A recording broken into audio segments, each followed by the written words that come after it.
महाराष्ट्राची मँचेस्टर आणि कोल्हापूरमध्ये सूतगिरणीचा उगम असलेली विधानसभा म्हणजे इचलकरंजी विधानसभा, इथला पाण्याचा प्रश्न हा कित्येक वर्षी मार्गी लागलाच नाही।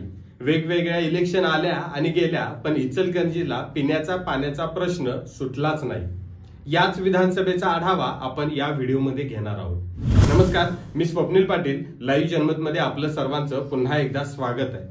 इचलकरंजी विधानसभेचा विचार केला तर या विधानसभेमध्ये नेमकं काय चाललंय हे फारसं कोल्हापूर आणि इचलकरंजीला समजलंच नाही। कारण महायुती आणि महाविकास आघाडी यामध्ये उमेदवार कोण असेल याची चर्चा ही आतापर्यंत रंगू लागलेली आहे। आपण उमेदवारानुसार जर या विधानसभेमध्ये विचारात घेतला तर विद्यमान आमदार प्रकाश आवाडे यांचा विचार केला तर जवळपास ही त्यांची 5वी टर्म। काँग्रेस पासून सुरुवात होऊन त्यांनी वेगवेगळ्या वर्षी या ठिकाणी आमदार म्हणून ते निवडून आलेले आहेत। 2004 नंतर स्प्लिटिंग झालं आणि इचलकरंजी नावाचा विधानसभा मतदारसंघ तयार झाला आणि प्रकाश आवाडे हे 2019 ला या ठिकाणी निवडून आले। 2019 ला त्यांनी जवळपास 50,000चं लीड मिळवलं। काँग्रेसच्या पाठिंब्यावरच ते निवडून आले अशी चर्चा सर्वत्र होतीच, पण सध्याचा विचार केला तर प्रकाश आवाडे हे महायुतीच्या घटक म्हणून काम करत आहेत। कारण का, जिल्ह्यामध्ये आल्यानंतर केंद्र किंवा राज्यातले भारतीय जनता पार्टीचे कोणतेही वरिष्ठ नेते हे प्रकाश आवाडे यांच्या घरी गेल्याशिवाय माघारी जात नाहीत। एवढी जवळीक ही त्यांनी काही वर्षांमध्ये भाजपच्या वरिष्ठ नेत्यांशी केलेली दिसून येते। एकंदरीत प्रकाश आवाडे यांचं पारडं हे महायुती म्हणून तिकीट मिळेल या ठिकाणी जड म्हणूनच मानलं जातं। कारण का, सूतगिरण असेल, विविध बँका असतील किंवा त्यांनी निर्माण केलेलं हे स्थानिक स्वराज्य संस्थेपर्यंतचं जाळं हे खूप खोलवर आणि घट्टपणे पसरलेलं दिसून येतं। भारतीय जनता पार्टीच्या बूथ मॅनेजमेंटमध्ये बरेच बूथ अध्यक्षही प्रकाश आवाडे यांचेच आहेत असे म्हटलं जातं। 2019 साली कुठेही फारशी चर्चा नसताना जवळपास 50,000चं लीड घेतलं आणि प्रकाश आवाडे यांची चर्चा ही महाराष्ट्रात झाली। पण सध्या हे भाजपचा एक घटक पक्ष म्हणूनच निवडणूक रिंगणात उतरतील की भारतीय जनता पार्टीच्या तिकिटावर उतरतील हे पाहावं लागेल। कारण का, या काही दिवसांमध्ये किंवा काही काळांमध्ये नियोजन समिती असेल, लाडकी बहीण योजनेमध्ये अशासकीय जे निवड केलेली आहे यामध्येही त्यांचं काही ठिकाणी पारडं जड वाटतं। नुकत्याच झालेल्या लोकसभा निवडणुकीमध्ये धैर्यशील माने यांना इचलकरंजी मधूनच सर्वाधिक लीड मिळालं। हे लीड हे आवाडे कुटुंबांमुळेच मिळालं असं म्हटलं जातं। एकंदरीत प्रकाश आवाडे यांना तिकीट मिळेल का हे पाहावं लागेलच। दुसरे तुल्यबळ उमेदवार ठरतात ते म्हणजे सुरेशजी हळवणकर। 2009 साली भारतीय जनता पार्टी अख्ख्या महाराष्ट्रात कुठेही फारशी ऍक्टिव्ह दिसून येत नव्हती, कोल्हापूरमध्ये ही कुठंच नव्हती आणि अशा वेळेला 2009 साली कोल्हापूरमध्ये निकाल लागला आणि भारतीय जनता पार्टीचा एक उमेदवार आमदार झाला। तो आमदार म्हणजेच सुरेश हळवणकर। त्यांनी तीच परंपरा पुन्हा चालू ठेवली। 2014 लाही ते आमदार म्हणून निवडून आले।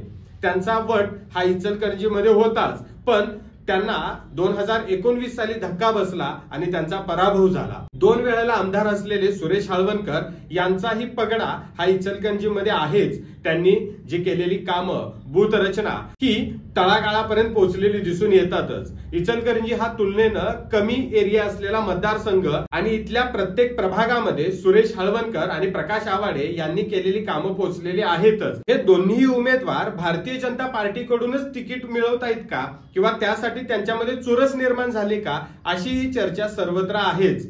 एखादा विधान परिषद देऊन एखादा विधानसभा देऊ शकतात असंही म्हटलं जातं, पण यामध्ये नेमकं कोणाला तिकीट मिळेल हे येणारा काळच ठरवेल। आणि यामध्येच महायुतीचा विचार केला तर आणखीनही काही नावं या ठिकाणी चर्चेत आहेत। कारण यामध्ये या दोघांच्या उमेदवारीची चर्चा सुरू असताना तिसरंच नाव चर्चेला येऊ लागलं ते म्हणजे अजित पवार गटातून विठ्ठल चोपडे यांनी या अगोदर ही निवडणूक लढवलेली आहेच। दोघांच्या भांडणात यांचा लाभ होतो का हे पाहावं लागेल। यासोबतच महाविकास आघाडी यामध्ये विचारात घेतला तर काँग्रेसकडे आता तुल्यबळ चेहरा या विधानसभेमध्ये नाही, पण बरीच तळागाळातली रचना ही काँग्रेस सोबत असलेली दिसून येते। शशांक बावस्कर, राहुल खंजिरे ही नावं काँग्रेसकडून चर्चेत आहेतच आणि यासोबतच 2014 साली निवडणूक रिंगणात असलेले मदन कारंडे हे शरद पवार गटातूनही इच्छुक असलेले दिसून येतात. त्यांनीही या ठिकाणी दंड ठोपटले आहेतच. त्यांनी भूतरचना आणि इतर ठिकाणी काम केलेलं हे दिसून येतं आणि सध्याही ते चर्चेत आहेत. एकंदरीत काय, इचलकरंजी विधानसभेमध्ये हाय व्होल्टेज ड्रामा होणार हे मात्र नक्की. राहुल आवाडे, मौसमी आव्हाडे यांनी तरुणांमध्ये निर्माण केलेली जी फळी आहे ही फळी आणि प्रकाश आवाडे यांचा जो जुन्या जाणत्या लोकांसोबत असलेला संबंध, या सर्वाच्या जीवावर प्रकाश आवाडे पुन्हा आमदार होतील का हे तुम्ही कमेंट बॉक्स मध्ये नक्की सांगा. सुरेश हळवणकर यांना तिकीट मिळेल का हेही तुम्ही नक्की सांगा.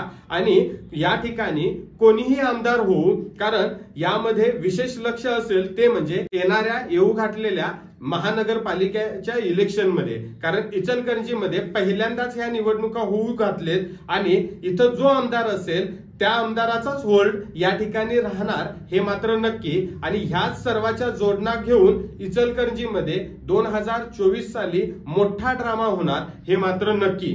आणि आगामी काळामध्ये इचलकरंजीमध्ये नेमकं जातीचं राजकारण होतं की विकासाचं राजकारण होतं हे तुम्ही कमेंट बॉक्स मध्ये नक्की सांगा. इचलकरंजीला लागून असणारा कर्नाटक भाग आणि त्या ठिकाणी असणारा प्रदेश याचा प्रभाव इचलकरंजीवर किती होऊ शकतो हेही तुम्ही कमेंट बॉक्स मध्ये नक्की सांगा. आणि या सर्वांमध्ये अजून एक ट्विस्ट येऊ शकतो का की प्रकाश आवाडे यांच्या ऐवजी राहुल आवाडे हेच निवडणूक रिंगणात उतरू शकतात का हेही पाहावं लागेल. जर ते निवडणूक रिंगणात उतरलेच तर अजून ही निवडणूक चुरशीची होईल हे मात्र नक्की. तर तुम्हाला काय वाटतं की इचलकरंजीचा विकास करण्यासाठी कोण उमेदवार योग्य आहे, कोणाला तिकीट मिळावं आणि इचलकरंजी 2024 साली कोण आमदार असेल हे तुम्ही कमेंट बॉक्स मध्ये नक्की सांगा. चॅनेलवर जर नवीन असाल तर चॅनेलला नक्की सबस्क्राईब करा, लाईक करा आणि शेअर करायला विसरू नका.